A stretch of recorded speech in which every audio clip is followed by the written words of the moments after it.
আসলে আমি আপনারা জানেন যে আমি বিগত 18 সালে যে নির্বাচন করি নুরুল ইসলাম নাহিদ, উনি একসময় শিক্ষামন্ত্রী ছিলেন, ওনার এগেনস্টে আমি নির্বাচন করেছি।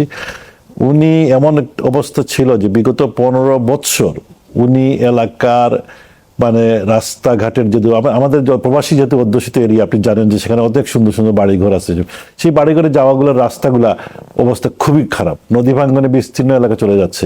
ওনার এলাকার প্রতি কোনো কনসেন্ট্রেশনই ছিল না, কারণ উনি জানতেন যে জনগণের কাছে ওনাদের কোনো জবাবদিহিতা বা দায়বদ্ধতা ছিল না, বিকজ তাদের ভোট তো পুলিশ দিয়ে দিত, বা তারা রাতের ভোট, দিনের ভোট, আমি ডামি এই সমস্ত নির্বাচন করে ওনারা নির্বাচনী বৈতরণী পার হয়ে যেতেন। তো সেই হিসাবে ওনাদের জনগণ থেকে পুরোপুরি বিচ্ছিন্ন ছিলেন উনি। ওনার এলাকায় মানে যে জনগণের কাজ করবেন, জনগণের সাথে যেতে হবে, সেটা ওনার প্রয়োজন ছিল না। উনি মনে করতেন যে ভোট তো আমার লাগবে না, অতএব আমি কিসের জন্য ঢাকায় বসে থাকতেন। এলাকার জনগণ থেকে সম্পূর্ণভাবে বিচ্ছিন্ন ছিলেন উনি।